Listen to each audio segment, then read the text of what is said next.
La situation en Haute-Savoie s'améliore et on ne peut que s'en féliciter à l'image des autres départements de la région et des autres régions de France. Mais elle s'améliore, je dirais, peut-être plus doucement en termes d'amélioration du taux de positivité. On reste quand même à 23% de taux de positivité. Donc ça veut dire que 23% des personnes testées ressortent positives, toujours.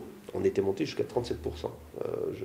Je le signale, au plus fort de la crise, il y a 3 semaines, un mois de cela. Par ailleurs, le taux d'incidence, où on était monté au-delà de 1100, on était monté jusqu'à 1130 de taux d'incidence, on est redescendu aujourd'hui à 360. Donc ça s'améliore.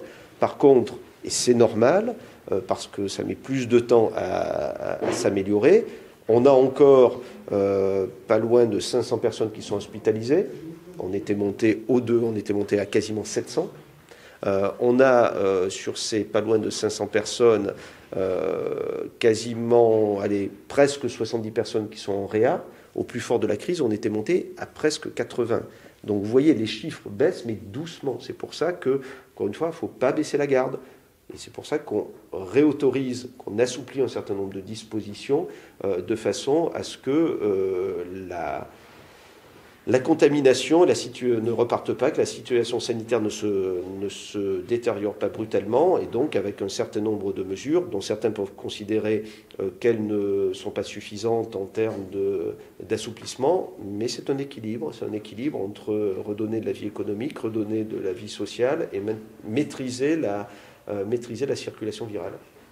La France, mais pas la France toute seule, l'Allemagne, l'Italie, ont souhaité qu'il y ait une concertation, une coordination au sein de l'espace européen, Suisse incluse, pour prendre des décisions cohérentes, homogènes, rationnelles, et éviter ainsi qu'il y ait le sentiment qu'il peut y avoir des divergences d'un territoire à un autre. Encore une fois, la décision elle est prise dans un souci de sécurité sanitaire.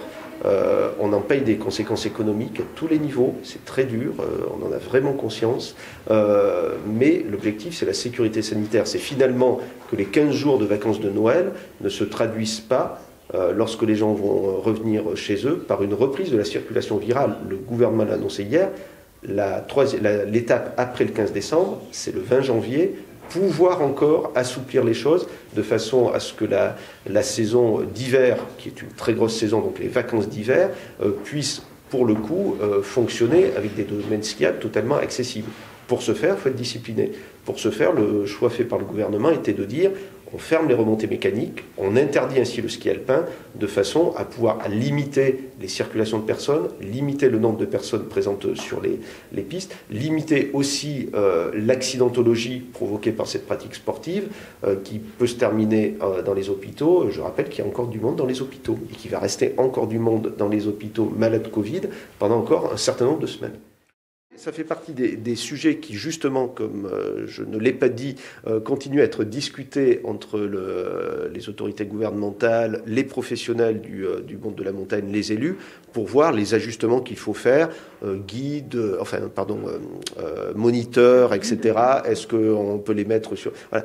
Aujourd'hui, on reste sur une pratique individuelle. Donc, si on reste sur une pratique individuelle, ça voudrait dire un moniteur avec un pratiquant. Voilà, c'est toutes ces choses qui vont se régler, qui vont se discuter. La philosophie, vous l'avez compris, c'est de dire les activités dépendantes des remontées mécaniques ne sont pas autorisées. Les activités ne dépendant pas des remontées mécaniques peuvent se dérouler à titre individuel, dans un espace libre, ouvert, ce qui est le cas des pistes de ski de fond par exemple. Et donc, je le redis encore, c'est ce bon sens qui a prévalu, avec un souci d'encadrement en disant on est dans le cadre de cette pratique individuelle qui continue à être autorisée sans limite dans le temps et dans l'espace à partir du 15 décembre.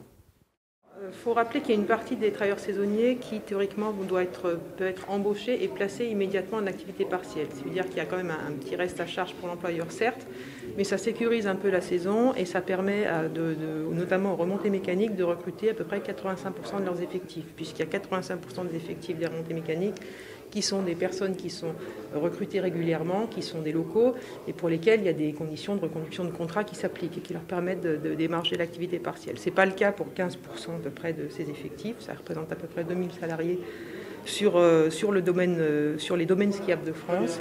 Et pour cette catégorie-là, des arbitrages sont encore en cours sur les conditions de recours à l'activité partielle. C'est-à-dire que aujourd'hui, on est en train de réfléchir à ce qui pourrait conditionner le placement immédiat en activité partielle. Est-ce qu'une promesse d'embauche datant du 1er décembre ou avant le 1er décembre serait une condition suffisante? Ça fait partie des arbitrages qui sont encore en cours, donc pas encore d'éléments de stabiliser sur l'accès à l'activité partielle, mais des réflexions en cours.